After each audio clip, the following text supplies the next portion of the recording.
Hello students, आज हम start करेंगे एक्सरसाइज 1.1 के एग्जांपल्स एंड एक्सरसाइज 1.1 आज हम सॉल्व करेंगे। हमने पिछले लेक्चर में पढ़ा था टाइप ऑफ सेट्स एंड समुच्चय के प्रकार कितने होते हैं ना। समुच्चय के प्रकार हमने समझे और समुच्चय कितने प्रकार से लिखा जाता है ये हमने समझा। आज हम उन पे बेस्ड जो एग्जांपल्स हैं वो हम सॉल्व करेंगे। हमने लिखे हैं बोर्ड पे। सो एग्जाम्पल नंबर 1 से स्टार्ट करेंगे। एग्जाम्पल नंबर 1 है समीकरण x² + x - 2 = 0 का हल समुच्चय रोस्टर रूप में लिखिए। इसका मतलब हमें लिखना है ये रोस्टर फॉर्म में, ठीक है ना। इस सेट को, इस इक्वेशन को हम लिखेंगे रोस्टर फॉर्म में, या इसे हम क्या कहते हैं, सारणीबद्ध रूप भी कहते हैं। क्या कहते हैं इसको? सारणीबद्ध रूप। तो समझते हैं कि इस समुच्चय में कौन कौन से एलिमेंट से अवयव आएंगे। तो सबसे पहले इक्वेशन लिख लेते हैं x² + x - 2 = 0। अब इस इक्वेशन से कौन सी वैल्यूज हमें मिल रही है ना, तो सॉल्व करते हैं इसको। फैक्टर्स करेंगे, क्या हो जाएंगे factors? x² + 2x - x - 2 = 0। It means x + 2 -1 common लेने पर मिलेगा x + 2 = 0। सो हमें मिलेगा x + 2 एंड x - 1 = 0। x से हमें दो वैल्यूज मिले, एक तो हमें x = मिल गया 1 और एक मिल गया हमें x = 2। इट मीन्स ये जो सेट है, मान लो हमने ये सेट A सेट है, ठीक है ना। कौन सा सेट है? ये A सेट है। तो इसके अंदर जो एलिमेंट्स आने वाले हैं वो कौन कौन से एलिमेंट्स हो जाएंगे? 1 एंड -2। बात क्लियर हुई है ना। सेट में क्रम या ऑर्डर निर्भर नहीं करता है ना।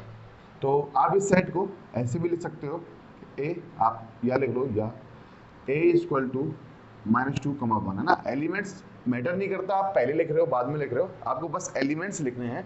तो आप एक सेट को इस तरीके से भी लिख सकते हो और एक सेट को आप इस तरीके से भी लिख सकते हो, ठीक है ना। सो रोस्टर रूप में हमने लिखा है इसको। एग्जाम्पल नंबर 1 हो गया। एग्जाम्पल नंबर 2 देखते हैं। कह रहा है कि समुच्चय x इस प्रकार है कि x एक धन पूर्णांक है। धन पूर्णांक से हम क्या समझे? धन पूर्णांक से हम समझे z पॉजिटिव। बात क्लियर हुई? x सच दैट x एक धन पूर्णांक है और x² < 40 है, ठीक है ना। x² < 40 है को रोस्टर रूप में या सारणीबद्ध रूप में लिखिए। सो कैसे करेंगे? टेबुलर फॉर्म भी इसको हम कहते हैं। रोस्टर रूप को हम क्या कहते हैं? Tabular form. टेबुलर फॉर्म, ठीक है ना। सो z पॉजिटिव हमें गिवन है। इसका मतलब हम ये समझ सकते हैं कि जितनी भी वैल्यूज या जितने भी एलिमेंट्स आएंगे सेट के अंदर वो सारे पॉजिटिव होंगे। और उसने कहा कि x² < 40 है, ठीक है ना। तो देखते हैं कि <40 हमें x² का मीन्स, देखो x हम लेते हैं धन पूर्णांक, तो हम x कौन कौन से लेंगे? सेट A लिख रहे हैं हम रोस्टर रूप में। x एक धन पूर्णांक है और पूर्णांक क्या होते हैं? 1 2 3 4 5 6। पॉजिटिव इंटीजर की बात कर रहे हैं हम। किसकी बात कर रहे हैं हम? पॉजिटिव इंटीजर की, ठीक है ना। तो पॉजिटिव इंटीजर कौन कौन से होते हैं? जीरो तो होता नहीं, होता जीरो इंटीजर होता है। पॉजिटिव इंटीजर 1 होता है। अच्छा 1 स्क्वायर करके देखो, 1 स्क्वायर कितना होगा? 1, तो 1 हो सकता है। 2 स्क्वायर करेंगे तो हमें मिलेगा 4। 3 स्क्वायर करेंगे तो मिलेगा 9। 4 स्क्वायर करेंगे तो मिलेगा कितना? 16। 5 स्क्वायर करेंगे तो 25। 6 का स्क्वायर करेंगे तो 36, ठीक है ना। और यदि हमने 7 का स्क्वायर किया तो हमें मिलेगा 49। बट उसने कहा कि x² < 40 है। इट मीन्स हम केवल 6 तक लेंगे, क्योंकि 6 square is less then 40। 6 square is less then 40 और 6 स्क्वायर मीन्स 36 लेस देन 40।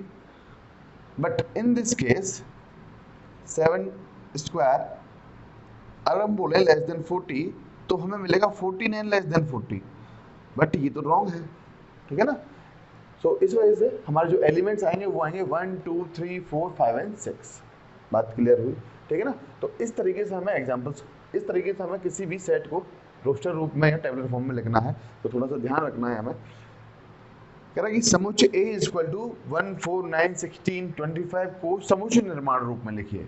किसमें लिखना है हमें? समुच्चय निर्माण रूप, मतलब हमें लिखना है सेट बिल्डर फॉर्म में। सेट बिल्डर फॉर्म में हमें लिखना है इस सेट को। तो ध्यान से समझेंगे।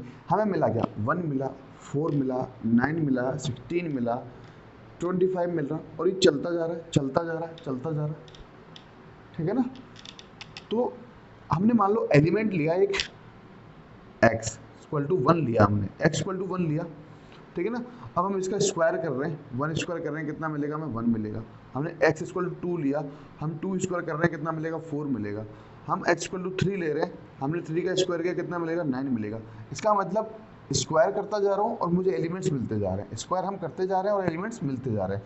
तो इस सेट को हमें लिखना है समुच्चय निर्माण रूप या सेट बिल्डर फॉर्म में। तो लिखेंगे A is equal to x such that x belongs to, या फिर आप लिख लो पहले x एक पूर्ण वर्ग है, पूर्ण वर्ग है, तथा x belongs to natural number, तथा क्या बोल सकते हैं x belongs to natural number. Natural number क्या होते हैं भाई, नेचुरल नंबर आते हैं 1 2 3 अप टू इंफिनिटी। तो इनका स्क्वायर, पूर्ण वर्ग क्या, इनका स्क्वायर है इस सेट A के अंदर। 1 का स्क्वायर किया 1 मिला, 2 का स्क्वायर किया 4 मिला, 3 का स्क्वायर किया 9 मिला, 4 का स्क्वायर करेंगे 60 मिलेगा। ऐसे एलिमेंट्स लेते जाएंगे और उनका स्क्वायर करते जाएंगे तो हमें क्या मिलेगा, ये सेट A मिलेगा। तो A सेट बेसिकली है क्या, कि A सेट है कि x इस प्रकार है, इसमें जो एलिमेंट है x वो इस प्रकार है कि x एक पूर्ण वर्ग है, ठीक है ना, किसका, x belongs to natural numbers का। तथा हमने क्या कहा, तथा जो x है वो कहाँ से है, नेचुरल नंबर से है। बात क्लियर हुई, ठीक है ना। तो एग्जाम्पल नंबर 3 कंप्लीट हो चुका है। एग्जाम्पल नंबर 4 समझते हैं। एग्जाम्पल नंबर 4 है कि समुच्चय 1/2, 2/3, 3/4, 4/5, 5/6, 6/7 को समुच्चय निर्माण रूप में या किसमें, सेट बिल्डर फॉर्म में लिखिए, सेट बिल्डर फॉर्म में। तो समझते हैं इस एग्जाम्पल को, अच्छा एग्जाम्पल है ये। देखो हमने माना n, ऊपर क्या किया हमने, n किया, ठीक है ना। हम ऐसे भी समझ सकते हैं कि 1/2 को हम ऐसा ले सकते हैं 1/1+1। फिर 2/3 को हम ले सकते हैं 2/2+1। बोलो, ये हमें मैच करना है। फिर 3/4 को हम लिख सकते हैं 3/3+1, ऐसा लिख सकते हैं ना। अभी भी ये क्या है, 3/4 है। फिर 4/5 को हम क्या ले सकते हैं, 4/4+1। इससे मतलब क्या समझे कि अगर हम n लें, 1 इक्वल टू क्या लिया, n इक्वल टू मान लिया मैंने 1 है, तो मैं क्या कर रहा हूँ n/n+1। यहाँ देखो हमने n इक्वल टू 1 माना, तो हम कर क्या रहे हैं, n/n+1 कर रहे हैं। फिर मान लो कि हमने n इक्वल टू माना 2, ठीक है ना। तो 2/3 में हम क्या कर रहे हैं, n इक्वल टू हम क्या ले रहे हैं, 2 ले रहे हैं बेटा। n इक्वल टू हमने लिया 2, तो क्या करेंगे, यहाँ पर हम क्या कर रहे हैं, n/n+1 यानी 2/2+1। बात क्लियर हुई।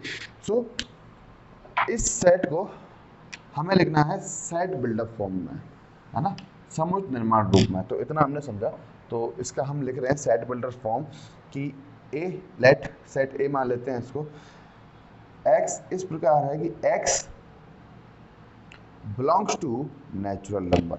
हमने क्या बोला, x belongs to natural number तथा x equal to n/n+1। x belongs to natural number नहीं, हम बोलेंगे n belongs to natural number. x इस प्रकार है, ऐसा लिखते हैं इसको, x is that x equal to n/n+1 तथा n belongs to natural number. क्या कहा हमने कि x सच दैट x इस प्रकार है कि x बराबर n/n+1 तथा n belongs to natural number. मतलब हमने कहा कि n belongs to natural number है, इट मींस नेचुरल नंबर कौन कौन से होते हैं, 1 2 3 4 5 6 7 अप टू इन्फिनिटी, है ना। तो n belongs to natural number में तो क्या ये सारे नंबर्स आ जाएंगे, लेकिन हमें क्या चाहिए, n इक्वल टू 6 तक। तो इस बात को भी हम इसमें मेंशन कर देंगे, comma n is less than equal to 6। क्या बोलेंगे, n less than equal to 6 बोल सकते हो, या आप बोल सकते हो कि n लेस देन 7, ठीक है ना। या फिर आप क्या बोल सकते हो कि n जो है वो 1 भी हो सकता है और 6 भी हो सकता है। तो इस तरीके से भी इस बात को हम लिख सकते हैं कि दिस थिंग, ठीक है ना, कि n का जो वैल्यू है वो हम 1 ले सकते हैं, 6 ले सकते हैं, तो 1 to 6 ले सकते हैं। तो हमने क्या देखा कि n इक्वल टू हम यहाँ से 6 ले सकते हैं और 6 से छोटा ले सकते हैं। तो अगर हम 6 लेंगे तो क्या मिलेगा, 6/6 + 1 यानी 7, 6/7। n इक्वल टू हमने 5 लिया तो क्या मिलेगा, 5/5 + 1 यानी 5/6। n इक्वल टू 4 लेंगे तो 4/4 + 1 यानी 4/5। ठीक है ना। तो इस तरीके से हमें एग्जांपल्स को सॉल्व करना है। सो इसे आप कॉपी करेंगे, उसके बाद हम नेक्स्ट एग्जांपल करते हैं। कॉपी करेंगे इसको बेटा।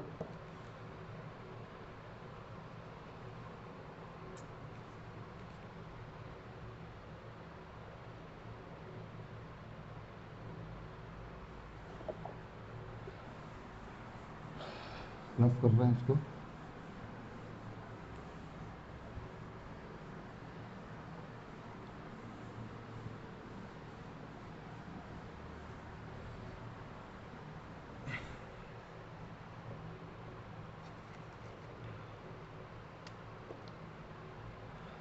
नेक्स्ट एग्जांपल नंबर 5 हमें मैच करने हैं। ठीक है ना। इधर एक कॉलम दे रखा है और इधर एक कॉलम दे रखा है। कह रहा है कि बाई ओर रोस्टर रूप में वर्णित प्रत्येक समुच्चय का दाईं ओर समुच्चय निर्माण रूप में वर्णित समुच्चय से सही मिलान कीजिए। ठीक है ना। सो फर्स्ट लिख रहे हैं हम, कह रहा है कि प्रिंसिपल PRINCAL,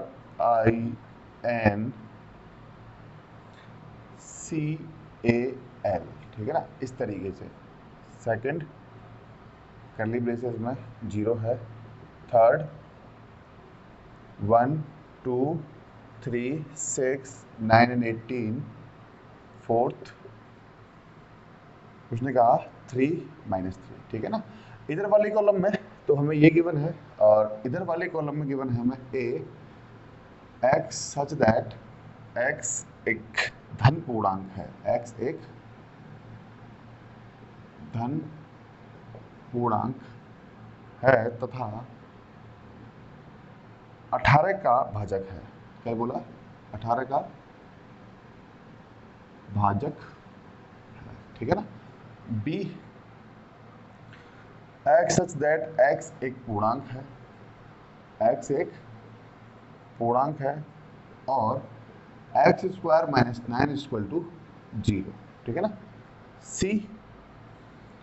कह रहा है कि x इस प्रकार है कि x एक पूर्णांक है, x एक पूर्णांक है और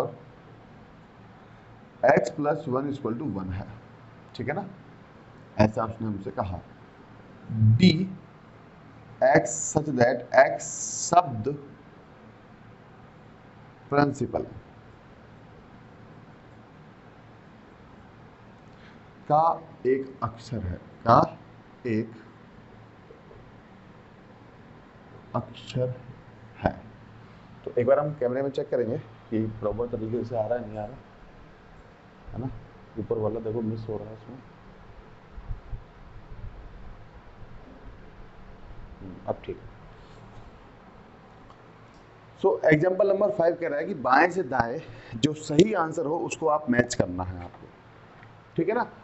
तो मैच करते हैं। देखो सबसे पहला जो सेट हमें गिवन है वो है इस वाले सेट का रोस्टर रूप।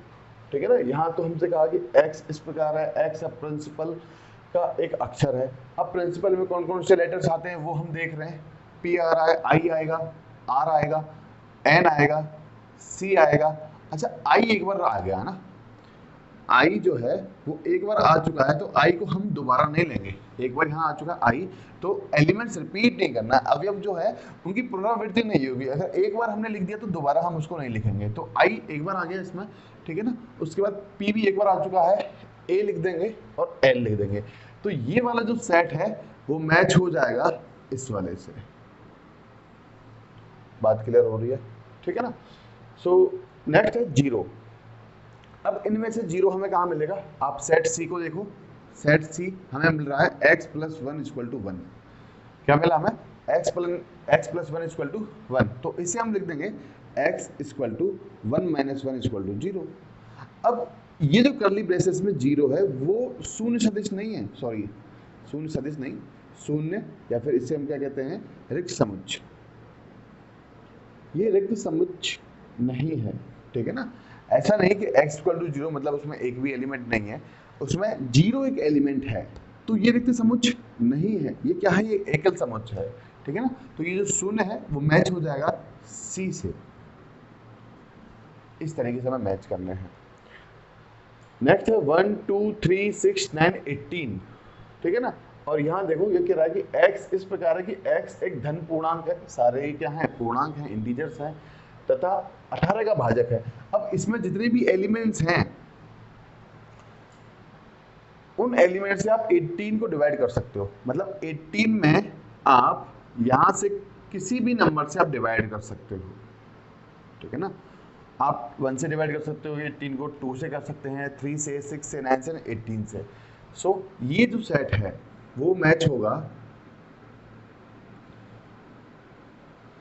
इस ए से, ठीक है ना। थोड़ा ध्यान से देखना है, वो ये मैच हो जाएगा ए से। नेक्स्ट फोर्थ है 3 -3, रिमेनिंग जो सेट बच जाएगा उससे ऑब्वियसली, है ना, इससे मैच हो जाएगा। ये समझते हैं कि उसने कहा x एक धन पूर्णांक है, x एक धन पूर्णांक है और x square minus 9 equal to 0, यानी कि x इक्वल टू 9 मिलेगा, x इक्वल टू 9 मिलेगा और x इक्वल टू क्या मिल जाएगा +-3। सो ये वाला सेट मैच होगा इससे। बात क्लियर हुई। सॉरी धन पूर्णांक नहीं कहा उसने कहा x एक पूर्णांक है, यानी x बिलोंग्स टू z है, और z पूर्णांक इंटीजर्स में नेगेटिव नंबर्स भी आते हैं, पॉजिटिव नंबर्स भी आते हैं, तो दोनों ही एलिमेंट्स इस सेट के अंदर आ जाएंगे। तो ये जो सेट होगा वो इस बी नंबर पे जो सेट है उससे मैच होगा, ठीक है ना। सो इस तरीके से हमें एग्जाम्पल नंबर जो 5 था वो देखना था। सो इसके बाद नेक्स्ट हम समझते हैं, आप कॉपी करेंगे इसको।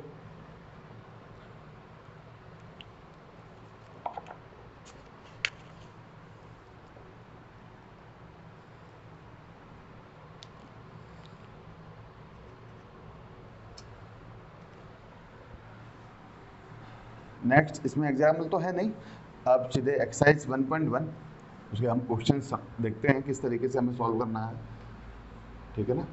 तो बोर्ड पे लिख लेते हैं एक बार क्वेश्चन नंबर 1। क्वेश्चन नंबर 1 को पहले रीड करेंगे आप लोग।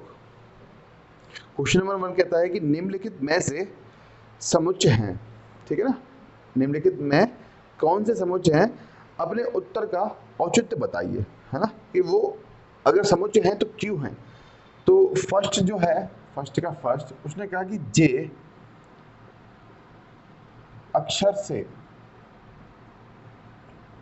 प्रारंभ होने वाले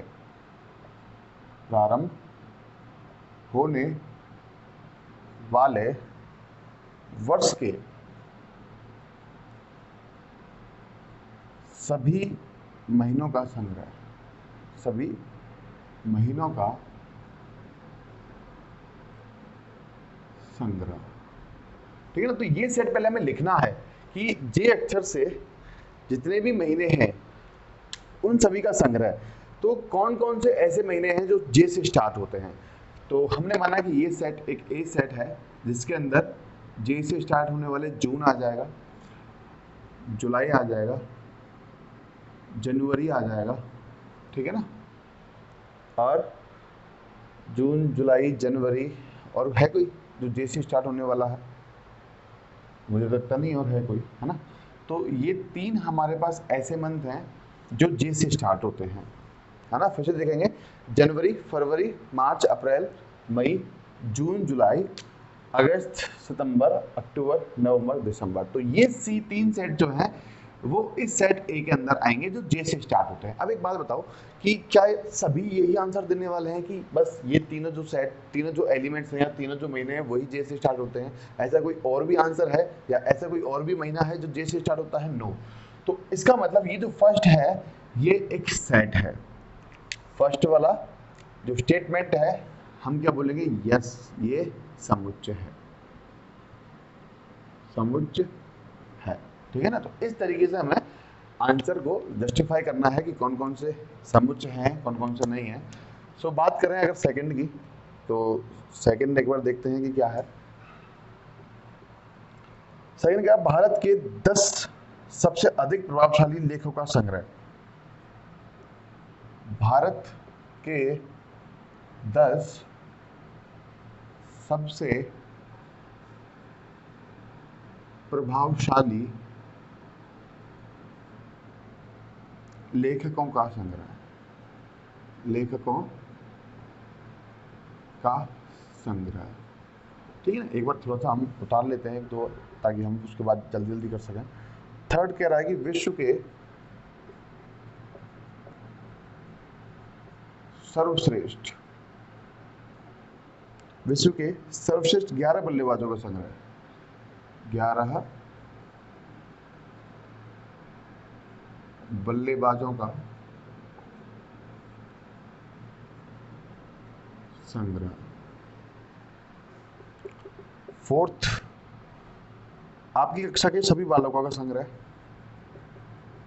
आपकी कक्षा के सभी बालकों का संग्रह।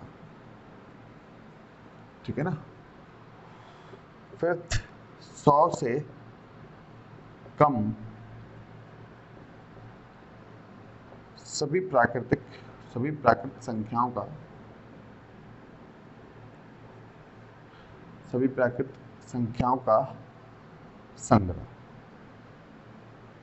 आपको बताना है कि ये समुच्चय है या नहीं है। ठीक है ना, तो आप करते जाओ इनका, अगर आपको आता है सॉल्यूशन तो, और जिनको नहीं आता वो देख लेंगे किस तरीके से हम बता सकते हैं कि ये समुच्चय है या नहीं है। ठीक है ना। लिखित उपन्यासों का संग्रह, उपन्यासों का संग्रह। 7, सभी सम पूर्णांकों का संग्रह। 8, इस अध्याय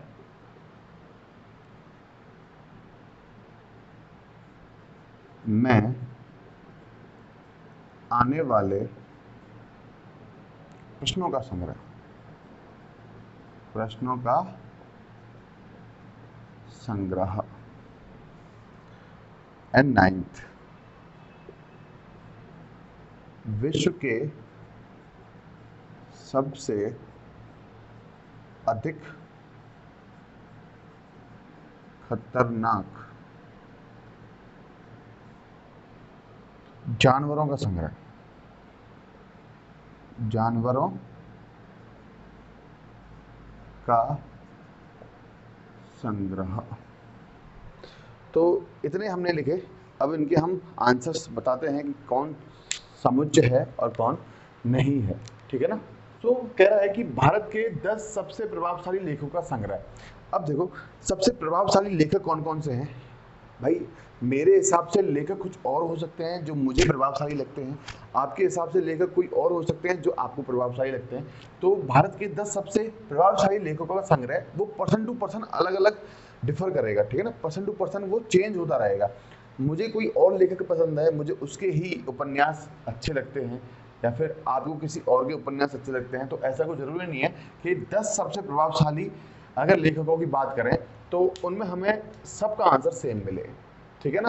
तो हम बोल सकते हैं कि ये समुच्चय नहीं है। तो क्या बोलेंगे, समुच्चय नहीं है। ठीक है ना, क्योंकि तो इसका answer person to person change होता रहेगा, तो इसलिए हम कहेंगे कि ये समुच्चय नहीं है। थर्ड है विश्व के सबसे सर्वश्रेष्ठ 11 बल्लेबाजों का संग्रह। अब उसने पूछा विश्व के, और हमें पता है कि भारत के ही बल्लेबाज सबके अलग अलग होते हैं फेवरेट, है ना, या सर्वश्रेष्ठ। तो विश्व में तो बहुत तरह के बल्लेबाज होते हैं ना, तो ये भी एक समुच्चय नहीं है। जैसे कि मैंने आपसे पूछा कि आप बताइए कि आपके सर्वश्रेष्ठ बल्लेबाज कौन कौन हैं, तो मान लेते हैं कि आपने आंसर दिया कि सर हमारे कोहली है ना, धोनी है, केएल राहुल है, सुरेश रैना है। आपने इन सभी का नाम बताया जो अभी नहीं चल रहे हैं। और मैं किसी अगर पुराने आदमी से पूछूंगा तो वो मुझे आंसर देगा कि मेरा गावस्कर है, कपिल देव है, सचिन तेंदुलकर है, वीरेंद्र सहवाग है। ठीक है ना। तो ये पर्सन टू पर्सन चेंज होता रहेगा कि सर्वश्रेष्ठ 11 बल्लेबाजों का संग्रह एक जैसा सभी को नहीं मिलेगा, सबके अलग अलग फेवरेट बल्लेबाज या क्रिकेटर्स होते हैं। तो इस केस में थर्ड जो है वो समुच्चय नहीं होगा। अगर हम बात करें फोर्थ की, फोर्थ कह रहा है कि आपकी कक्षा में के सभी बालकों का संग्रह। तो यस, सीधी सी बात है, ये एक समुच्चय है, ठीक है ना, समुच्चय है। क्यों है भाई समुच्चय? अब आपकी कक्षा में जितने भी बालक हैं उन सभी का संग्रह। मैं आपसे पूछूं कि आपकी कक्षा में कौन कौन से बालक हैं, तो आप बता दोगे सर ये 30 बच्चे हैं जो हमारी क्लास में हैं, ठीक है ना। मैं उन 30 में से किसी से भी पूछूंगा कि आपकी क्लास में कौन कौन से बालक हैं, तो वो सब मुझे सेम आंसर देने वाले हैं कि ये सर देखो ये है हमारे 30 बालक जो हमारी कक्षा में पढ़ने वाले हैं, ठीक है ना। तो यस, इस केस में जो आपकी कक्षा के सभी बालकों का संग्रह जो होगा वो एक समुच्चय होगा, ठीक है ना। फिफ्थ नंबर है 100 से कम सभी प्राकृतिक संख्याओं का संग्रह। अब 100 से कम कितने, मतलब 99। तो आप बोलोगे प्राकृतिक संख्या मतलब नेचुरल नंबर, आप स्टार्ट कर दोगे 1 से 2 से अप टू 99। तो किसी से भी पूछेंगे हमें यही आंसर मिलेगा, तो इस केस में ये हो जाएगा समुच्चय। हम बोलेंगे कि समुच्चय है, ठीक है ना। फोर्थ सिक्स की बात करें, कह रहा है लेखक प्रेमचंद द्वारा लिखित उपन्यासों का संग्रह। अब जैसे हमने आपसे पूछा कि कोई भी सिंगर है उसने कौन कौन से गाने लिखे हैं, तो सब बता सकते हैं कि भाई इस सिंगर ने ये गाने लिखे हैं, ठीक है ना। या फिर लेखक प्रेमचंद द्वारा लिखित उपन्यासों का अगर संग्रह पूछा जाए तो जितने भी उसने उपन्यास लिखे हैं, अगर उन सभी का संग्रह मैं आपसे पूछूं, किसी और से पूछूं, है ना, मैं खुद लेखक प्रेमचंद से पूछूं, तो वो भी बता सकते हैं कि मेरे ये उपन्यास हैं। हम बता सकते हैं कि मुंशी प्रेमचंद जो हैं उनके कौन कौन से उपन्यास हैं, है ना। पर्सन टू पर्सन ये चेंज नहीं होगा कि वो बताएगा कि नहीं वो तो उसके नहीं है, ये उसके हैं। तो लेखक प्रेमचंद के द्वारा लिखित जितने भी उपन्यास होंगे उन सभी का संग्रह एक समुच्चय कहलाएगा, क्योंकि वो आंसर सभी हम दे सकते हैं कि उसके जो संग्रह होंगे ना वो चेंज नहीं होगा। उसने जो उपन्यास लिखे हैं वही उपन्यास सभी आंसर बता सकते हैं कि ये उपन्यास लिखे हैं भाई प्रेमचंद ने, ठीक है ना, प्रेमचंद ने। तो नेक्स्ट 7 की बात कर रहे हैं, कह रहा है कि सभी समपूर्णांकों का संग्रह। समपूर्णांकों का संग्रह, समपूर्णांक कौन कौन से हो गए? पूर्णांक को हम लिखते हैं जेड से, है ना, इंटीजर्स को। तो सम, उसने कहा समपूर्णांक तो स्टार्ट हो जाएगा 2 से, तो क्या बोलेंगे 2, 4, 6, 8, कहाँ तक ये चलता जाएगा इन्फिनिटी तक। तो उसने कहा ना सभी समपूर्णांकों का संग्रह। आप किसी से ही पूछो कि समपूर्णांक कौन कौन से हैं, तो वो आपको यही बताएगा कि 2, 4, 6, 8, है ना। तो इस केस में ये भी क्या हो जाएगा, एक समुच्चय या सेट हो जाएगा, तो बोलेंगे समुच्चय है। क्या बोलेंगे भाई इसको? समुच्चय है। बात क्लियर हुई? तो नेक्स्ट है 8, कह रहा है इस अध्याय में आने वाले प्रश्नों का संग्रह। तो सीधी सी बात है, इस अध्याय में जितने भी प्रश्न आने वाले हैं वो सबको पता है कि इतने नंबर ऑफ क्वेश्चंस हैं इस बुक में या फिर इस लेसन में। तो बोल लेंगे इस अध्याय में आने वाले प्रश्नों का संग्रह जो हुआ वो भी एक समुच्चय है, ठीक है ना। क्या बोलेंगे? समुच्चय है। अगला 9th कह रहा विश्व के सबसे अधिक खतरनाक जानवरों का संग्रह। अब ये बात थोड़ी सी हजम नहीं होती है, समझो कैसे। उसने कहा कि विश्व के सबसे अधिक खतरनाक जानवरों का संग्रह। खतरनाक जानवर कौन कौन से हैं? ऐसा नहीं है कि डायनासोर या फिर जो शेर है या स्नेक है, सांप है, वही खतरनाक है। किसी को चूहे से भी डर लगता है, किसी को कॉकरोच से भी डर लगता है, किसी को छिपकली से भी डर लगता है। तो 10 खतरनाक जानवरों का संग्रह जो है वो सबका एक जैसा नहीं मिलेगा। मान लो किसी को कोई सांप पकड़ने वाला है तो उसको सांप से डर ही नहीं लगेगा, ठीक है ना। और हमें सांप से क्या लगता है भाई? डर लगता है। अब जो जू में रहता है या फिर जो शेर पालता है तो उसको शेर से डर ही नहीं लगेगा। तो इस केस में जो विश्व के सबसे अधिक खतरनाक जानवरों का संग्रह है वो संग्रह एक समुच्चय नहीं कहलाएगा। तो समझ में आ रहा है ना आपने क्यों नहीं कहलाएगा? तो बोलेंगे कि समुच्चय नहीं है। क्या बोलेंगे? समुच्चय नहीं है। बात क्लियर हो रही है? ठीक है ना। तो सबसे अधिक खतरनाक जानवर, इंसान को मान लो इंसान से डर लग रहा है तो वो भी बोलेगा कि नहीं, ठीक है ना। सो इस केस में ये जो स्टेटमेंट है वो समुच्चय नहीं है, ठीक है ना। सो कॉपी कर लेंगे इनको, या फिर कर लिया है तो नेक्स्ट क्वेश्चन नंबर हम सेकंड स्टार्ट करेंगे।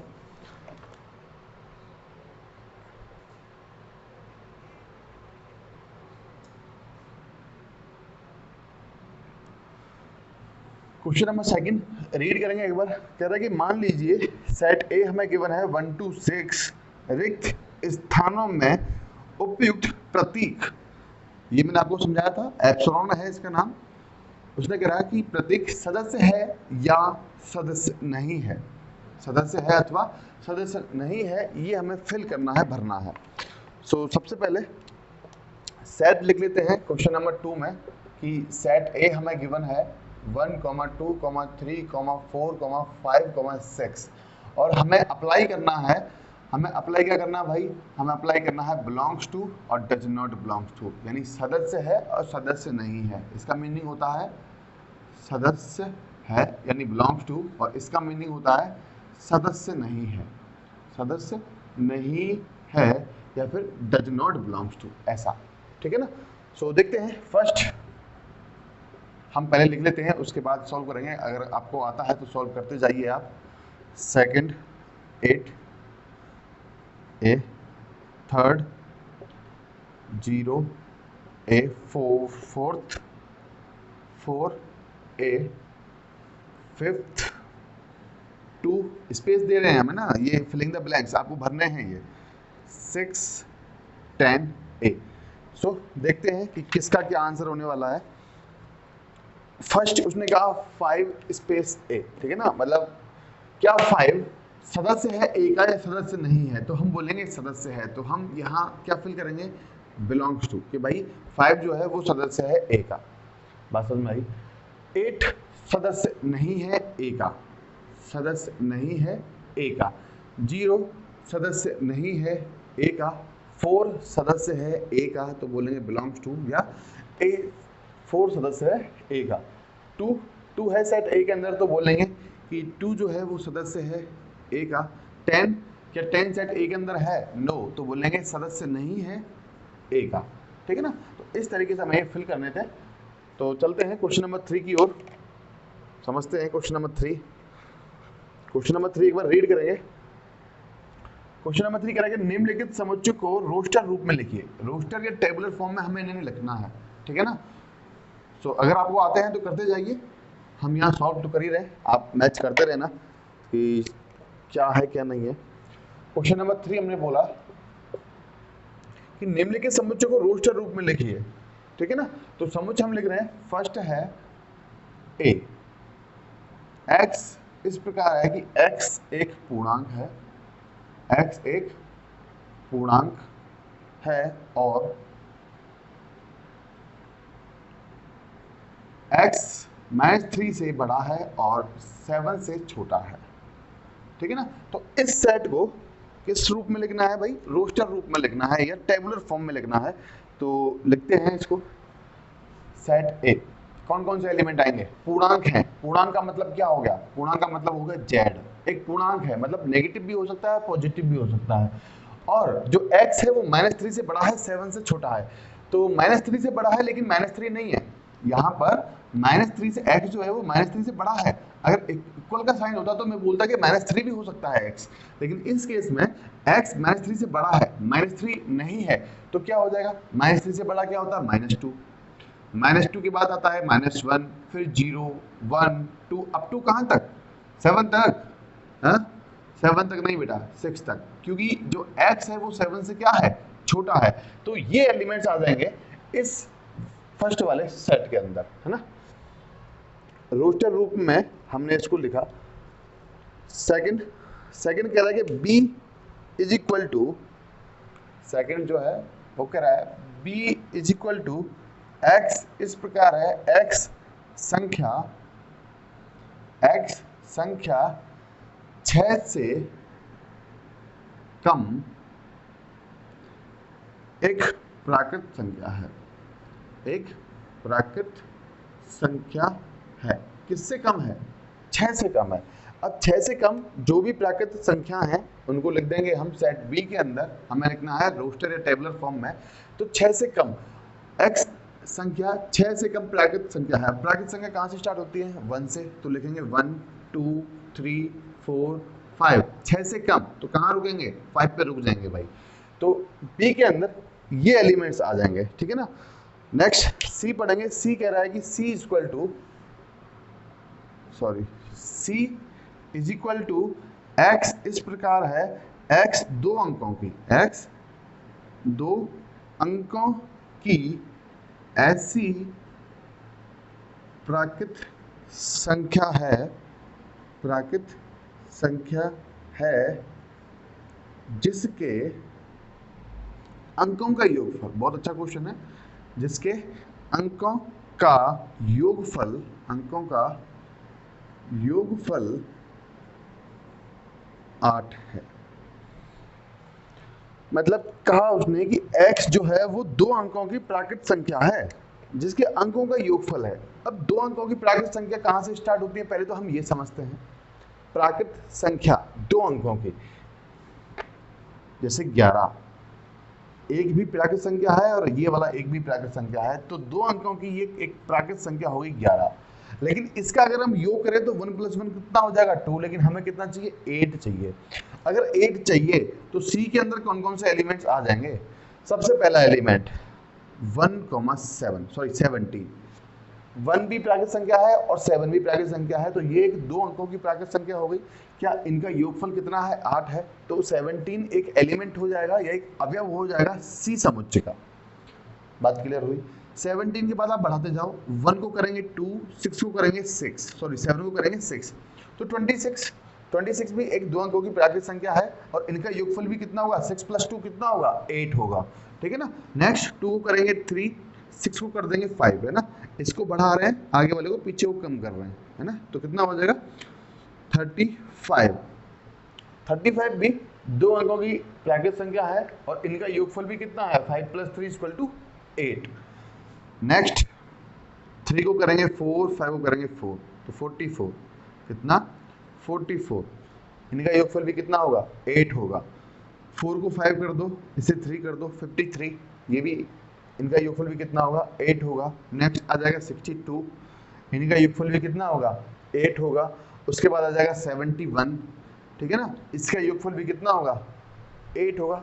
अब और भी कोई लेटर है या और भी कोई ऐसा संख्या है जो इनका योगफल कितना हो 8 हो, तो आपके दिमाग में एक आ रहा होगा एक और है सर, एक और ऐसी संख्या है जिनका योगफल हमें कितना मिलेगा 8 मिलेगा, और वो बोलोगे आप 80।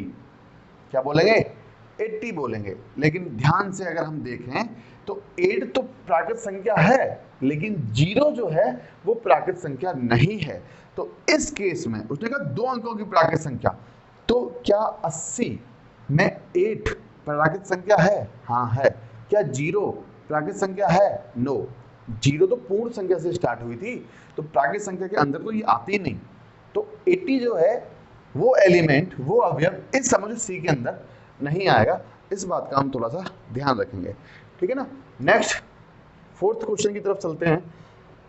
इसी का 3rd का 4th कह रहा है d = 4th जो है वो कह रहा है d = x। इस प्रकार है x एक अभाज्य संख्या है, x एक अभाज्य संख्या है। x क्या है भाई? अभाज्य संख्या है जो संख्या 60 की भाजक है, जो संख्या 60 की भाजक है। तो पहली बात तो हमारे ये समझ में आनी चाहिए कि भाई अभाज्य संख्याएं होती कौन कौन सी हैं, ठीक है ना। अभाज्य संख्याएं कौन कौन सी होती हैं? तो अभाज्य संख्याएं वे संख्याएं होती हैं जो या तो खुद से डिवाइड हो, या 1 से डिवाइड हो, ठीक है ना। जैसे कि हमने समझा कि अभाज्य संख्या हम समझ रहे हैं तो वो होती है, जैसे 2 हमने समझा। अब 2 जो है वो 1 से डिवाइड है और 2 जो है वो 2 से डिवाइड है। 3 की बात करें तो 3 1 से डिवाइड है और 3 क्या है खुद से भी डिवाइड है। अगर हम बात करें 4 की तो 4 1 से डिवाइड है, 4 से भी डिवाइड है, लेकिन 4 जो है वो 2 से भी डिवाइड है। तो इस केस में हम 4 को क्या नहीं बोलेंगे? अभाज्य संख्या नहीं बोलेंगे। तो अभाज्य संख्या भी होनी चाहिए और वो संख्या 60 को भाग भी दे सकें, है ना। उस संख्या से हम क्या कर सकें 60 में 60 में भाग दे सकें, 60 की भाजक हो सके, ठीक है ना। तो वो संख्या हमें लिखनी है। तो डी के अंदर जो एलिमेंट्स आने वाले हैं, सबसे पहले अभाज्य संख्या होते हैं 2 से स्टार्ट, तो 2 आ जाएगा और 2 60 को आप डिवाइड कर सकते हो 2 से, हम 60 में भाग दे सकते हैं 2 का। उसके बाद 2 के बाद 3 आती है अभाज्य संख्या और 3 से भी आप डिवाइड कर सकते हो। 3 के बाद 5 आती है, 5 से भी आप डिवाइड कर सकते हो 60 को, ठीक है ना। 5 के बाद आती है 7, लेकिन 7 से हम डिवाइड नहीं कर सकते 60 को। आप इसे अगर ऐसा लिखोगे तो आपको कुछ ना कुछ शेषफल मिलेगा। तो 7 जो है वो भाजक नहीं है, 7 जो है वो भाजक नहीं है 60 का, तो इस केस में यहाँ पर 7 नहीं आएगा। 7 के बाद कौन सी होती है भाज्य संख्या? 7 के बाद होती है 11, 11 भी नहीं आएगा क्योंकि वो 60 का क्या नहीं है, भाजक नहीं है, ठीक है ना। 11 के बाद कौन सा हो जाएगा भाई? 13, 13 भी आप डिवाइड नहीं कर सकते 60 को, 60/13 करेंगे तो हमें कोई ना कोई शेषफल मिल ही जाएगा। 13 के बाद हो जाएगा 15, 16, 17, 17 से भी आप डिवाइड नहीं कर सकते। 17 के बाद आ जाएगा आपके पास 19, 19 से भी आप डिवाइड नहीं कर सकते। 19 के बाद आ जाएगा 23, 23 से भी हम डिवाइड नहीं कर सकते। 23 के बाद आ जाएगा आपके पास 27, 23 के बाद 24, 25, 26, यस 27, 27 से भी आप डिवाइड नहीं कर सकते 60 को। 27 के बाद आ जाएगा 29, 29 से भी डिवाइड नहीं कर सकते। 29 के बाद आ जाएगा 31, 31 से भी डिवाइड नहीं कर सकते। तो 60 की भाजक बस यही 3 एलिमेंट्स आने वाले हैं जो 60 को डिवाइड कर सकें, ठीक है ना।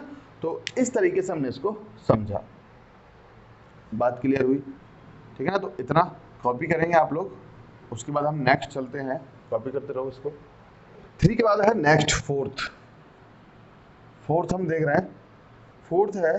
फोर्थ अभी हम कर दिया।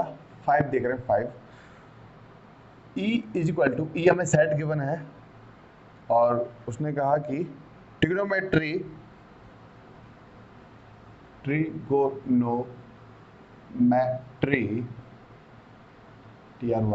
ट्रिग्नोमेट्री शब्द के सभी अक्षरों का समुच्चय, सभी अक्षरों का समुच्चय हमें लिखना है। ट्रिग्नोमेट्री शब्द से बनने वाले जितने भी शब्द हैं, इसमें जो यूज शब्द हैं, हमने क्या यूज किया ट्रिग्नोमेट्री लिखने के लिए, उन शब्दों का या उन अक्षरों का जो समुच्चय है वो हमें लिखना है। तो ई के अंदर देखो कौन कौन से एलिमेंट्स आ जाएंगे, ठीक है ना। तो देखते हैं। अच्छा, एलिमेंट्स को हमने कहा था कि सेट को हम लिखेंगे कैपिटल लेटर से, लेकिन उसके अंदर जो एलिमेंट्स आएंगे उन्हें हम लिखेंगे स्मॉल लेटर से। सो टी आ जाएगा, आर आ जाएगा, आई आ जाएगा, जी आ जाएगा, ओ आ जाएगा, एन आ जाएगा, ओ आ चुका है, एम आ जाएगा, ई आ जाएगा, एंड टी नहीं आएगा, टी आ चुका है, आर आ चुका है, एन आ जाएगा, वाई।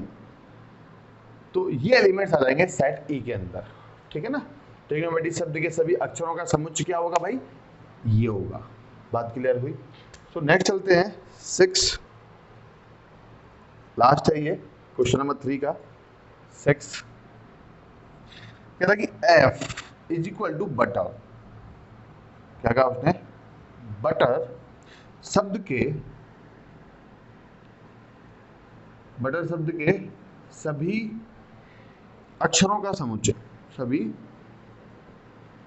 अक्षरों का समुच्चय। ये भी बिल्कुल सिमिलर क्वेश्चन है, इसको कर सकते हैं हम। अगर आप लोगों ने कर लिया है तो बहुत अच्छी बात है, जिन्होंने नहीं किया है वो देख लेंगे। एफ के अंदर एलिमेंट्स आ जाएगा B, E, T and R, ठीक है ना। बी एक एलिमेंट को एक बार लिखना है, रिपीट नहीं करना है, मैं एलिमेंट्स की पुनरावृत्ति नहीं होगी। तो इसमें बी आ चुका है, ठीक है ना, ई आ चुका है, टी आ चुका है। तो अगर टी यहाँ पर 2 बार है तो हमें सिर्फ एक बार ही लिखना है, और ई आ चुका था पहले ही, और आर भी आ चुका है, ठीक है ना। तो इस तरीके से हमें एलिमेंट्स को लिखना है, रिपीट नहीं करना है कोई भी एलिमेंट, और सॉल्व हो जाएगा वो। कॉपी करेंगे इसको। क्वेश्चन नंबर 3 कंप्लीट हो चुका है। इसके बाद हम देखते हैं क्वेश्चन नंबर 4।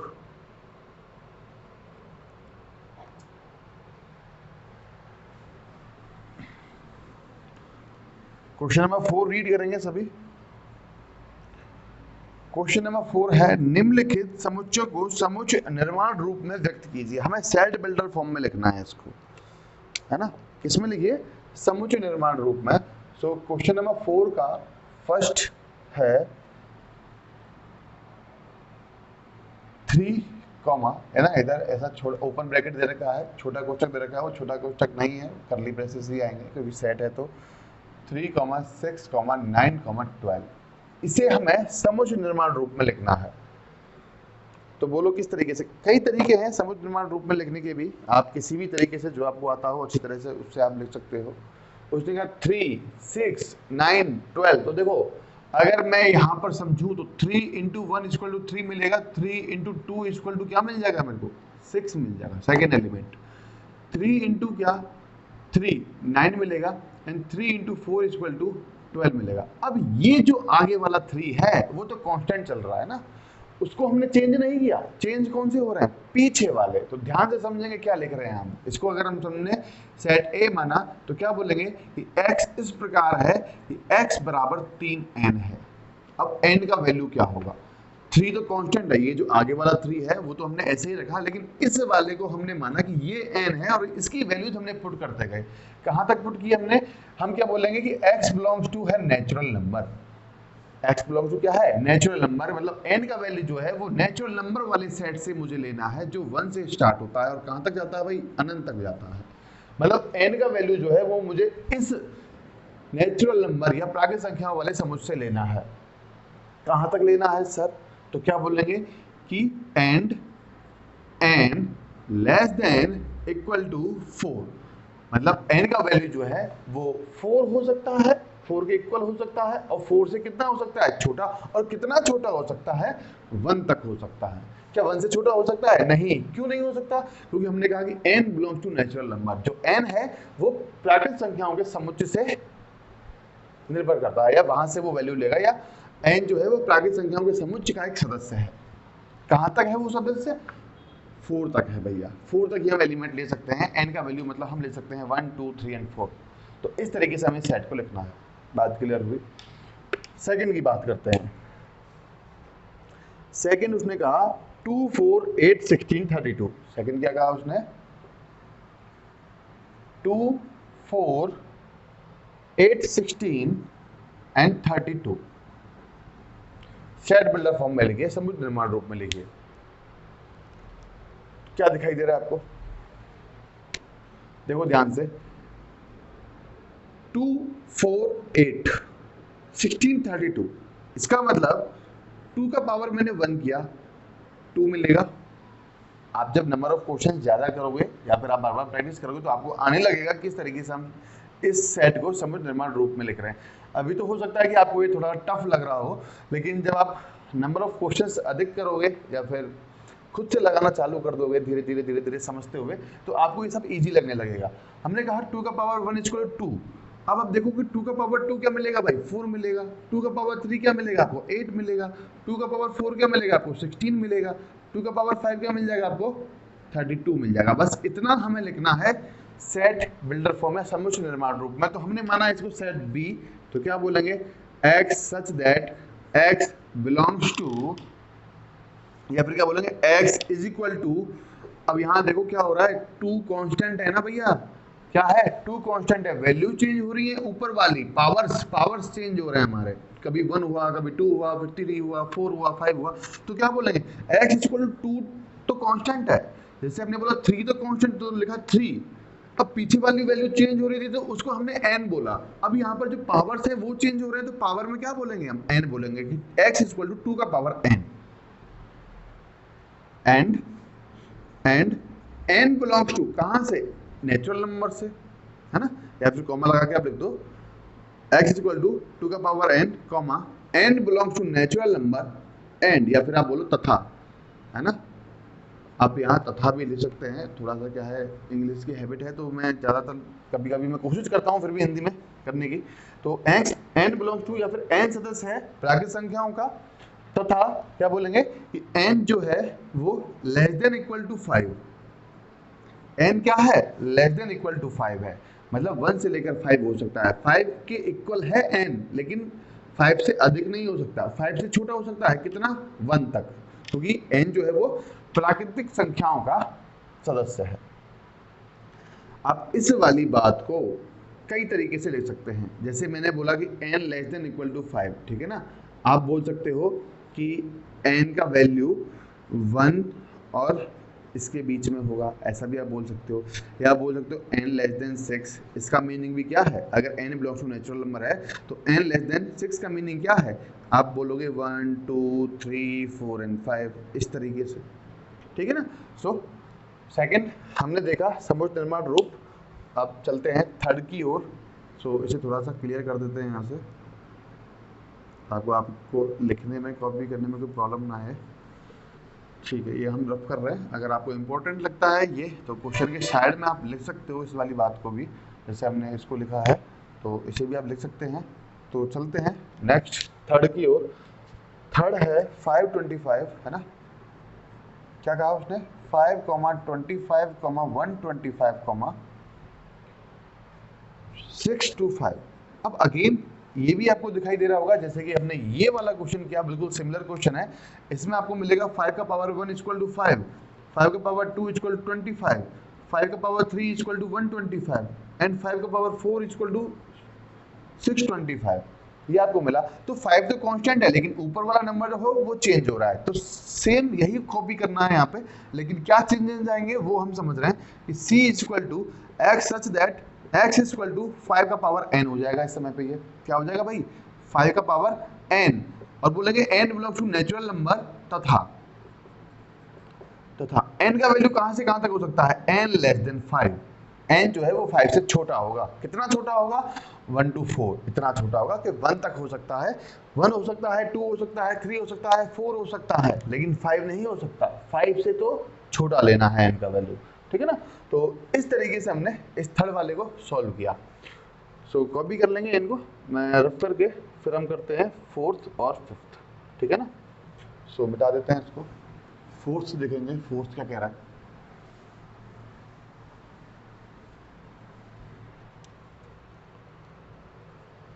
फोर्थ उसने कहा 2, 4, 6 और ये चलता जा रहा है इस तरीके से, ठीक है ना। अब 2, 4, 6 उसने कहा, तो हमें देख के समझ में आना चाहिए कि 2, 4 और 6 जो है वो इवन नंबर्स हैं या सम संख्याएं हैं। तो इसके लिए जो सेट डी हम बना रहे हैं, सेट बिल्डर फॉर्म में समुच्चय निर्माण रूप में क्या लिखेंगे कि x इस प्रकार है, x एक प्राकृतिक संख्या है, x एक सम प्राकृत संख्या है, सम प्राकृत संख्या है। बस बात खत्म। सम प्राकृत संख्या कहां से स्टार्ट होंगी, 2 से कहां तक चलती जाएंगी, अनंत तक, 2, 4, 6, 8 ऐसा। नेक्स्ट देखते हैं फिफ्थ। फिफ्थ का उसने 1, 4, 9 अप टू 100, अप टू 100। सो इसका आंसर हमें देना है। बात क्लियर हुई, ठीक है ना। सो देखो 1 क्या है, 1 का स्क्वायर करेंगे तो 1 मिलेगा, है ना। 2 का स्क्वायर करेंगे तो क्या मिलेगा 4, 3 का स्क्वायर करेंगे तो क्या मिलेगा 9, और यही मिलता जा रहा है हमें 1, 4, 9 कहाँ तक, 100 तक, ठीक है ना। यानी कि हम 10 का स्क्वायर करेंगे तो हमें 100 मिलेगा, ऐसा। तो अब इस केस में ऊपर वाला पार्ट तो सेम है, स्क्वायर, ठीक है ना, ऊपर वाला पार्ट तो कांस्टेंट है, स्क्वायर। तो इसको हम दो तरीके से लिख सकते हैं इसको, है ना। तो यह तो आपके समझ में आ गया कि यहाँ पे जो एलिमेंट्स आ रहे हैं वो किस तरीके से आ रहे हैं, हमें क्या करना हो रहा है उनका, है ना। मतलब 1 से लेके 10 तक जितने भी नंबर्स हैं उन सभी का हम वर्ग कर रहे हैं, तो हमें इस समझ में पूर्ण वर्ग मिल रहे हैं। क्या मिल रहा है बेटा, पूर्ण वर्ग मिल रहे हैं। तो इसको आप दो तरीके से लिख सकते हो, और वो हम यहाँ समझ रहे हैं कि किस किस तरीके से लिख सकते हैं। लेकिन देखो ई लिख रहे हैं हम, क्या वो कह रहे हैं कि x such that x is equal to, हमने क्या कहा कि ऊपर पावर जो है वो कांस्टेंट है इस समय, तो x इक्वल टू हमने बोला n स्क्वायर एंड, या फिर comma n belongs to natural number तथा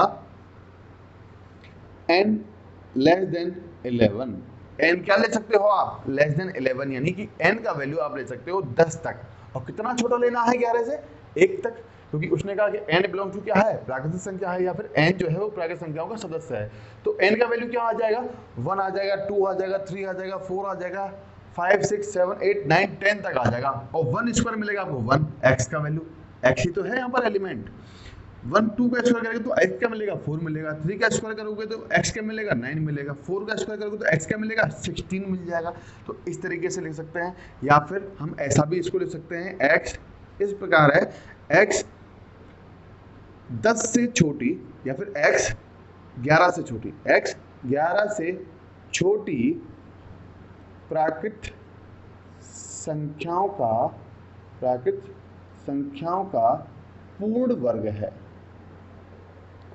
ऐसा भी हम लिख सकते हैं कि x इस प्रकार है, x 11 से छोटी प्राकृत संख्याओं का पूर्ण वर्ग है। और 11 से छोटी प्राकृत संख्या कौन कौन सी होती हैं, 1 से लेकर 10 तक। उन 1 से लेकर 10 तक संख्याओं का पूर्ण वर्ग हमें इसमें दे रखा है। बात क्लियर हुई? तो आप कैसे भी लिख सकते हो, वो आपकी मर्जी है, दोनों ही केस में आपका आंसर सही होगा। ठीक है ना? सो कॉपी करेंगे इसको। नेक्स्ट देखते हैं question number 5।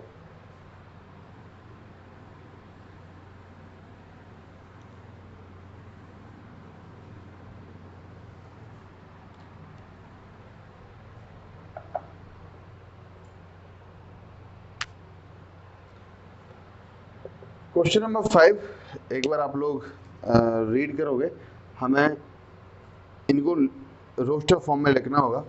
So question number 5 एक बार आप रीड करोगे। कह रहा है कि निम्नलिखित समुच्चयों के सभी अवयवों को सूचीबद्ध लिखिए। सूचीबद्ध लिखना, सारणीबद्ध रूप में लिखना या रोस्टर फॉर्म में लिखना, बात एक ही है। ठीक है ना? तो हमें सूचीबद्ध लिखना है, तो जल्दी जल्दी से कंप्लीट करते हैं। फर्स्ट आप रीड करो, मैं यहाँ सिंपली लिखता जाऊंगा सेट को। a is equal to roster रूप में से लिखना है, तो आप बुक में क्वेश्चन पढ़ते रहेंगे।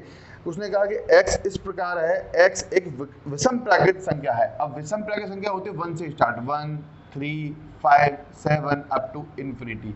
तो फर्स्ट वाले में तो ये सेट बनेगा रोस्टर रूप। ठीक है ना? दूसरा कह रहा है कि x इस प्रकार है, x एक पूर्णांक है, x एक पूर्णांक है। अब पूर्णांक क्या होते हैं, पूर्णांक पूर्ण अंक होते हैं जिनमें 1 2 3 0 -1 -2 ऐसा आता है। और उसने कहा कि चलो ये लिख लेते हैं एक बार यहाँ पे, b इक्वल टू, वो कह रहा है कि x इस प्रकार है, x एक पूर्णांक है, x एक पूर्णांक है।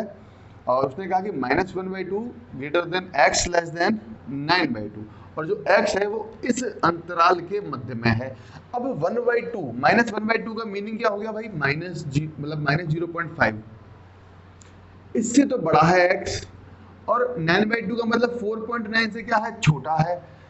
अब 1.5 से बड़ा पूर्णांक क्या होगा, 0.5 -0.5 से बड़ा पूर्णांक क्या होगा भाई, 0। ठीक है ना? क्योंकि देखो यहाँ पर 0 है, यहाँ -1 है, और यहाँ पर कहीं -0.5 था। तो -0.5 से बड़ा पूर्ण अंक क्या होगा, 0 होगा।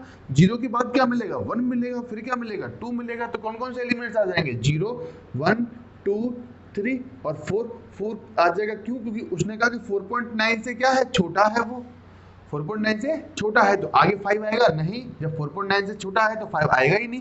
तो क्या बोलेंगे, b इक्वल टू 0 1 2 3 4। चलिए, बहुत अच्छी तरह से आप करते जा रहे हैं क्वेश्चंस को, हमें बहुत खुशी हो रही है। थर्ड की बात कर रहे हैं। थर्ड कह रहा है कि c equal to x such that x एक पूर्णांक है, x एक पूर्णांक है, और x square less than equal to 4, x square less than equal to 4, x एक पूर्णांक है। अब उसने कहा कि x square less than equal to 4, बोलो क्या करें। अब देखो उसने कहा x एक पूर्णांक है और x स्क्वायर जो है वो लेस देन इक्वल टू 4 मिलना चाहिए। पूर्णांक, पूर्णांक क्या होते हैं भाई, पूर्ण अंक। पूर्णांक यानी पूर्णांक में यहाँ लिख रहा हूँ, पूर्णांक स्टार्ट होते हैं -∞ से, और यहाँ आपको कहीं -3 मिलेगा, -2 मिलेगा, -1 मिलेगा, 0 मिलेगा, 1 मिलेगा, 2 मिलेगा, 3 मिलेगा, 4 मिलेगा, चलता जाएगा इन्फिनिटी तक। इस तरीके के आपके ये पूर्णांक होते हैं, यानी इंटीजर्स होते हैं। ये हमने समझा। उसने कहा कि x = 4, तो वैल्यूज पुट कर रहे हैं। हमने 0 से स्टार्ट किया, 0 स्क्वायर किया, क्या ये 4 से छोटा होगा, यस छोटा होगा। हमने 1 स्क्वायर किया, क्या ये 4 से छोटा या 4 के बराबर होगा, यस 4 से छोटा 4 के बराबर होगा। हमने 2 स्क्वायर किया, क्या ये 4 के इक्वल है, यस 4 के इक्वल है। क्या ये 4 से छोटा है, नो। इस केस में ये इक्वल वाला साइन काम में आएगा। 2 स्क्वायर होता है 4। अब 3 स्क्वायर की बात करें और बोले कि 3 square is less than equal to 4, है ना, मतलब ये जो 9 है वो 4 से छोटा या उसके बराबर है, तो ये बात तो गलत हो जाएगी, क्योंकि ये तो 9 है, 9 4 से बड़ा होता है, ना कि 9 4 से छोटा होता है, और ना ही 9 4 के बराबर होता है, तो इस केस में ये बात गलत। अच्छा, अभी हमने तो ये वाले नंबर्स ले लिए, कहाँ तक, 2 तक लिए भाई, 3 तो आया ही नहीं। अब नेगेटिव भी तो पूर्णांक होते हैं, धन पूर्णांक उसने कहा नहीं, धन पूर्णांक कहा होता तो हम सिर्फ ये वाली वैल्यूज लेके रह जाते। उसने कहा कि एक पूर्णांक है, अब पूर्णांक में तो -1 भी आएगा, और देखो -1 का स्क्वायर क्या 4 से छोटा होता है, -1 का स्क्वायर कितना होगा 1, -1 का स्क्वायर कितना हो जाएगा 1, और 1 4 से छोटा होता है। ऐसे ही -2 का स्क्वायर भी 4 से छोटा या 4 के बराबर होगा, -2 स्क्वायर कितना होगा 4, और 4 4 के इक्वल होता है, तो इक्वल वाला साइन काम में आ जाएगा। तो इसका मतलब अब देखो, अगर मैं -3 लूंगा तो ये बात तो भैया जैसे ये गलत हुई थी वैसे भी ये गलत हो जाएगी, क्योंकि -3 का स्क्वायर हो जाएगा 9, और 9 4 से छोटा नहीं होता है, 9 4 से बड़ा होता है। तो इस केस में हमारे एलिमेंट्स सिर्फ ये वाले आएंगे, और इस सेट सी के अंदर जो एलिमेंट्स आ रहे हैं वो दिख रहे होंगे आपको, कौन कौन से आ रहे हैं, -2 आएगा, -1 आएगा, 0 आएगा, 1 आएगा, 2 आएगा। आप ये वैल्यूज यहाँ x पे उठा, x में रख के देखो, ये वैल्यूज x में रख के देखो, और ये वाला जो इक्वेशन है वो सेटिस्फाई या संतुष्ट होना चाहिए, बस ये हम जान रहे हैं, ठीक है ना। तो x का लेस देन 4 के लिए x एक पूर्णांक है, तो ये वाले एलिमेंट्स हमें मिलेंगे रोस्टर फॉर्म में। चलिए 4 की तरफ चलते हैं, थर्ड हमने कंप्लीट कर दिया, ठीक है ना। तो समझ रहे हैं कि 4 किसका 4, फिफ्थ का 4 हम देख रहे हैं, यस फिफ्थ का 4, कहाँ चला गया फिफ्थ का 4, ठीक है, यस फिफ्थ का 4 कह रहे हैं d इक्वल टू, है ना, कह रहा है d इक्वल टू x, इस प्रकार है x लॉयल शब्द का एक अक्षर है, x क्या है, लॉयल शब्द का एक अक्षर है। तो आपको पता है कि कोई भी एलिमेंट रिपीट नहीं होना चाहिए, एलिमेंट्स को स्मॉल लेटर में लिखेंगे, तो कौन कौन से आ जाएंगे, L आ जाएगा, O आ जाएगा, Y आ जाएगा, A आ जाएगा, वापस से L नहीं आएगा क्योंकि एक बार L आ चुका है, ठीक है ना। ये हो गया भाई फोर्थ। चलिए कॉपी करते जाएंगे, रफ कर रहे हैं, करते जाएंगे कॉपी फटाफट, ठीक है ना। तो नेक्स्ट हम करेंगे फोर्थ के बाद फिफ्थ। फिफ्थ क्या कह रहा है भाई, फिफ्थ कह रहा है E इक्वल टू, उसने कहा x इस प्रकार है, x वर्ष का एक ऐसा महीना है जिसमें 31 दिन होते हैं। अब 31 दिन वाले महीने कौन कौन से होते हैं, एक तो होता है जनवरी, फरवरी नहीं होता है, एक होता है मार्च, मार्च के बाद अप्रैल नहीं होता है, अप्रैल के बाद होता है मई, मई के साथ साथ जून भी होता है, जून के बाद जुलाई नहीं होता है, होता है अगस्त, अगस्त के बाद सितंबर नहीं होगा, अक्टूबर होगा, अक्टूबर के बाद नवंबर नहीं होगा, दिसंबर होगा, ठीक है ना। तो ये हमारे पास आ जाएंगे रोस्टर रूप में एलिमेंट्स, जनवरी, मार्च, मई, जून, अगस्त, अक्टूबर, दिसंबर। और एक आपकी दादी माँ ने भी सिखाया होगा कि किस तरीके से हम देखते हैं कि कौन से महीने में 30 दिन होते हैं और कौन से महीने में 31 दिन होते हैं, तो उसने बनाई होगी ऐसे, है ना। तो कहाँ से स्टार्ट, जनवरी, ये 31 हो गया, 30 हो गया, 31 30 31 30 31, जनवरी, फरवरी, जनवरी, फरवरी, मार्च। अब देखो जनवरी के बाद क्या आ रहा है, मार्च, मार्च के बाद अप्रैल नहीं आएगा, मई आएगा, मई आ गया, जून, जून नहीं आएगा, जुलाई आएगा, अच्छा जून नहीं होगा, जुलाई होगा, चलो ये तो अच्छा हुआ तो दादी माँ हमें सिखा गई है, वरना हमसे गलत हो जाता। जून नहीं आएगा बेटा, जुलाई आएगा, धन्यवाद दादी माँ। तो जुलाई के बाद क्या आ जाएगा भाई, जुलाई के बाद क्या आ जाएगा, अगस्त, अगस्त के बाद सितंबर नहीं आएगा, अक्टूबर, अक्टूबर के बाद नवंबर नहीं आएगा, दिसंबर। तो ये वाले जो अवयव हैं वो हमें इस समुच्चय ई के अंदर मिल जाएंगे। चलिए ई के बाद हम करेंगे एफ। एफ क्या कह रहा है, एफ, एफ समझते हैं 6। एफ ने कहा कि x इस प्रकार है, x अंग्रेजी वर्णमाला का एक व्यंजन है जो k से पहले आता है। अब k से पहले चलो ए बी सी डी समझते हैं आज, A B C D E F G H I J और के, ठीक है। k से पहले आता है, k नहीं होना चाहिए। तो इससे पहले हमें देखना है कि ऐसे कौन से व्यंजन हैं जो स्वर नहीं है। तो ए ई आई, ये तो क्या हो गए भैया, स्वर हो गए, तो ये हमने काटे। तो बचे हुए जो एलिमेंट्स हैं वो इसके अंदर लिख देंगे, और वो एलिमेंट्स कैसे हैं, वो h से छोटे, h से सॉरी k से छोटे क्या है, व्यंजक हैं j। तो ये एलिमेंट्स आ जाएंगे इस सेट f के अंदर। कहा ना उसने कि x इस प्रकार है, x अंग्रेजी वर्णमाला का एक व्यंजन है जो k से पहले आता है। अब k से पहले जो व्यंजन है वो कौन कौन से हैं, हमने स्वर निकाले तो व्यंजन बच गए, तो हमने लिख दिया f। तो ये हो गया आपका क्वेश्चन नंबर 5। नेक्स्ट है क्वेश्चन नंबर 6। तो क्वेश्चन नंबर 6 वैसे ही होगा जैसे हमने एग्जांपल किया था एक, आपको मैच करना है बाएं से दाएं, दो कॉलम आपको दे रखे हैं, ठीक है ना। तो इसे भी कर लेते हैं, उसके बाद नेक्स्ट हम 1.2 का इंट्रो स्टार्ट करेंगे, या फिर इंट्रो कर लिया होगा तो हम 1.2 एक्सरसाइज करेंगे, ठीक है ना। जो भी जरूरत होगी वैसा हम करते जाएंगे। क्वेश्चन नंबर 6 है, क्वेश्चन नंबर 6 क्या कह रहा है, बाएं ओर रोस्टर रूप में लिखित और दाईं ओर समुच्चय निर्माण रूप में लिखित वर्णित समुच्चयों का सही मिलान कीजिए। चलिए हम यहाँ ऐसे लिखेंगे जैसे मान लो कि फर्स्ट का हो गया डी, इस तरीके से मैं लिखेंगे, आपको वहां पढ़ते रहना है और वैसे भी हम पढ़ते जा रहे हैं, आपको सुनाते जा रहे हैं, ठीक है ना, कहानी की तरह। तो 6 का फर्स्ट हम देख रहे हैं, उसने कहा कर्ली ब्रेसेस में 1 2 3 6। अब देखो 1 2 3 6 क्या है, इधर तो हमें गिवन है 1 2 3 6, तो 1 2 3 6 किससे मैच होगा, पहले वाले ए को देख रहे हैं। ए कह रहा है कि x इस प्रकार है, x एक अभाज्य संख्या है और 6 की भाजक है। अब इसमें अभाज्य संख्या 1 तो अभाज्य संख्या होती नहीं, तो ए तो होगा नहीं। बी समझते हैं, x इस प्रकार है, x संख्या 10 से कम एक विषम प्राकृत संख्या है, तो 10 से कम। अच्छा एक काम करते हैं, इधर वाले हम सारे लिख लेते हैं फिर मैच करते जाएंगे सेकंड, जिससे थोड़ा सा इजी हो जाएगा। जैसे हम स्किप कर रहे हैं, ए भी स्किप किया हमें, तो स्किप करने की जरूरत नहीं है। अच्छा ए इसका हुआ, बी इसका हुआ, ऐसा करते हुए वो जाएंगे। 2,3 लिखा हमने, थर्ड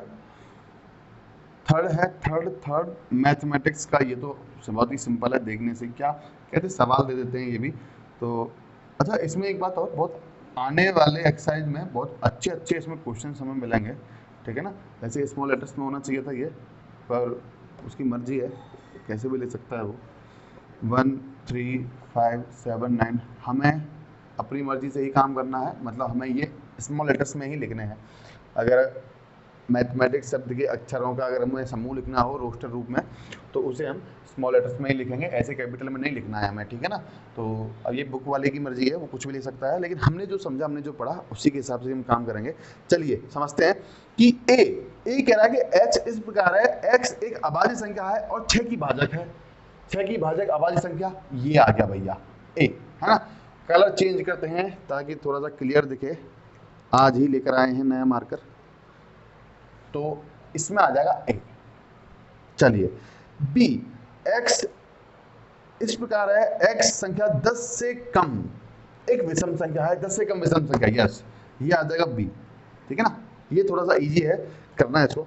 चलिए नेक्स्ट सी पढ़ते हैं, x इस प्रकार है, x एक प्राकृत संख्या है और 6 की भाजक है। तो x एक प्राकृत संख्या है, ये प्राकृत संख्या है सारी, और 6 की भाजक है, यस, ये आ जाएगा सी। और बचा हुआ तो कौन सा होगा भैया, डी होगा कि नहीं होगा। हाँ बहुत, चलिए अच्छा था, हमने ये सारे क्वेश्चंस कर लिए हमने। इसके बाद रिक्त समुच्चय, हाँ ये हम पढ़ चुके हैं रिक्त समुच्चय, इसको फिर भी हम देखेंगे एक बार और। तो इतना आज हमने समझा, आज हमने एक्सरसाइज 1.1 के सारे क्वेश्चंस किए और उसके जितने भी एग्जाम्पल्स थे आज हमने वो कंप्लीट कर चुके हैं उनको। इसके बाद हम पढ़ेंगे नेक्स्ट वीडियो में, तब तक अपना ख्याल रखें, थैंक यू।